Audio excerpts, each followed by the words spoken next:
Yesterday, I landed on the Substack bestseller list. Boy, howdy, did that feel really good. I was riding high. Then, out of nowhere, vertigo hit. It hit so hard I had to hold the walls just to get to my bed. Now, I now know that, don't fret, I wasn't having a stroke or anything like that. Um, Allergies had impacted the balance in my ears. And I took care of it. I figured it out.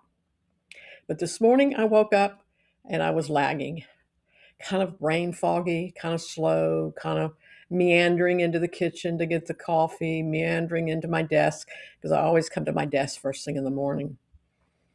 I didn't write my newsletter Saturday night like I usually do. I always publish a big one on Sunday for my 5,000 plus readers on Substack. And I didn't get to do that last night. So I thought, okay, let me think what I want to write about. And the truth is, the fact that I didn't keep my own schedule would have bothered me, but something I could sense was already off because it really didn't bother me that much. Nothing was really wrong. I was just kind of foggy. So I paced myself. I took a little bit of time, sipped a little bit of coffee, and I don't drink out of mugs, so I don't like mugs. I like small cups. So I went back and forth to the kitchen a few times. And of course, that means back and forth to the bathroom, if you know what I mean. But that's what this whole Substack newsletter that went out today was about. I have been noticing for the last few weeks a very clear change in my entire rhythm, a different pattern in how creative energy shows up for me. It's kind of different, it's unusual. And honestly, I'm going to say it was uncomfortable. I began to wonder about myself and what was going on because some basic tenets that I've held all of my life just were not there for me anymore, such as getting up early in the morning alone, having quiet time, meditating. None of that existed anymore. I didn't have any patience with that anymore. So I came back to my desk this morning, and that was the first thing I noticed that was different about 2 weeks ago. And then I just kind of sat here and started pondering and thinking about it. And I thought, well, yesterday was a pretty cool day. Why am I feeling so low? Because my energy felt, I don't know how to explain it. It just felt off. It's the only way I can say it. It just felt off. Have you ever just felt off? It's uncomfortable to feel not yourself. So I went and sat and looked at all of the what they call the analytics for Substack and YouTube, and my numbers are just growing. And I'm just really happy because what I really want to do is allow my purpose to impact other women. Now, let me take a little sidebar and tell you a little story. When I was about 13, 14, 15, my dearest favorite aunt, Aunt Frances, I called her Amy. I don't know why, I just did. She told me, Monica Rose, you're a lightning rod.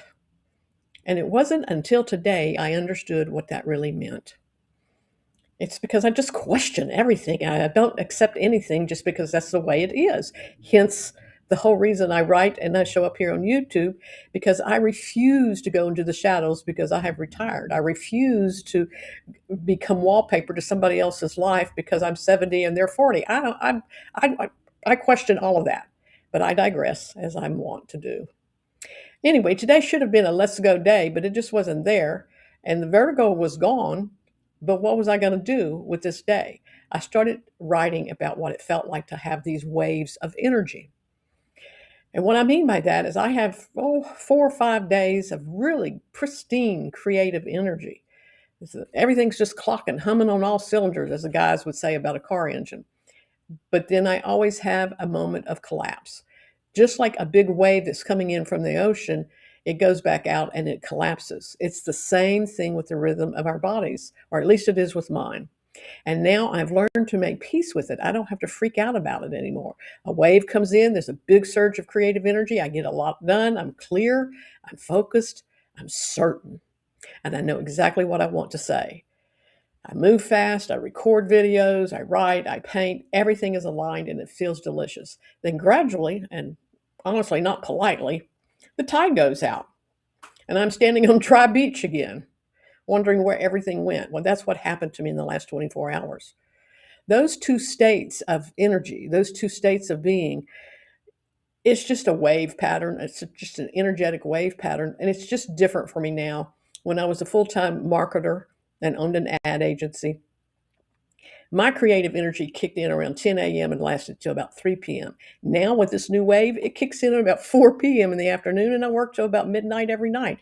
Now, the beauty of it is I'm retired, as in I don't clock in and work for anybody else. I just work for me, so I can get away with that. It doesn't make any difference to anybody that I'm not anywhere the next morning at a certain time.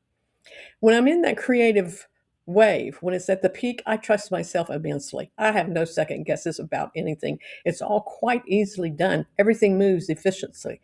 But when the wave goes back out, oh, I'm tired. I feel foggy and I question everything. And I think, my God, have I lost it? What is going on? Have I lost it? Because remember, my wave used to be from 10 to 3, and now it's at 4 o'clock, and then it leaves. So I was in a bit of a turmoil trying to figure out what is this really going on.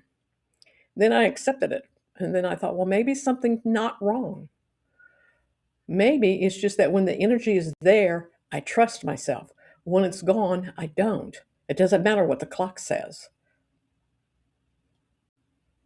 The real problem is not the low energy.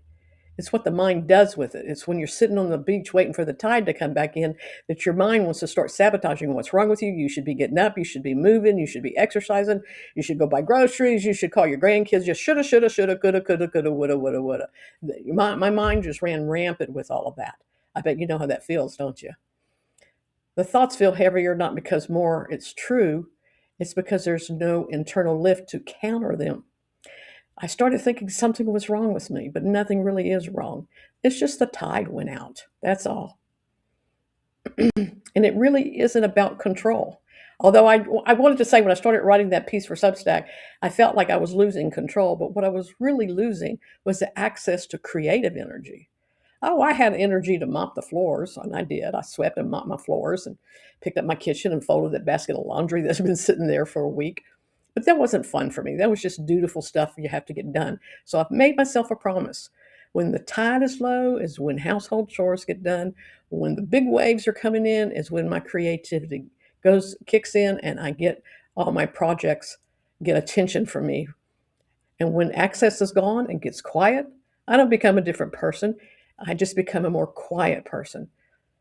And I just lose the feeling that I don't know what I'm doing. I don't accept that anymore, any more than I accept that being 70 means I'm a wallflower. I don't accept that either. Even though I have missing teeth, so what? Maybe one of these days I'll find a dentist that I can work with. So far, I haven't found one. I'll get to it. But even though I am not willing to play the ball game of having to be a certain way, behave a certain way, and look a certain way to be a person who genuinely wants to help other people as they take this journey into retirement. There's one more thing I want to talk about that I put on Substack today because I got really tired of the unsolicited advice.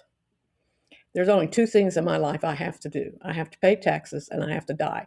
Everything else is optional. I mean, everything else. All of the influencers, all of the advisors, all of the, hey, you got to do this. My God, I don't even go on Facebook anymore because all they're doing is showing me reels of people telling me how to do knee lifts or stretch my calves or eat a certain protein. I'm just done. I don't want any more of that. And maybe you feel the same way too. So, yeah, the only thing I have to do is die and pay taxes. And remember that I have to also remember when the wave is in, ride it high. And when the low tide settles in, just say goodbye. See you later when you come back. It's all okay. Maybe you've had a version of this kind of energy happening since you retired. You can call it whatever you want to call it. You can call it a mood, a motivation, a rhythm. I just call it the days when everything clicks and the days when it just doesn't. I hope this was helpful to those of you who have taken the time to watch it all the way through. I'm not in the wave right now, sitting here. I'm kind of slow, but I'll be back and it'll be a completely different feeling and fun. In the meantime, I'm going to go do something, a new project that doesn't take creative energy. I have decided to start recording, um, I want to say cassette tapes, but I'll keep them as a digital recording of pieces of history from my mom and my dad that I want my grandchildren to know about. But because they don't live in the same town with me, I don't get to see them very often. So I'm going to start using that as a project here and there instead of working on art. My project is going to be recording the family history for my grandchildren. They can have it whenever their mothers want them to have it. And the other thing I've decided to do is start writing longhand letters to my 13-year-old grandson. He's in kind of a precarious situation. I think he just needs to hear from his grandmother every now and then in a way that nobody else can communicate to him. And that's the joy of retirement, isn't it? We get to pick and choose within our means what we do, for who we do, and where we do. And I just love that kind of do, don't you? Remember, we don't retire, we just rewire. Later, Gator.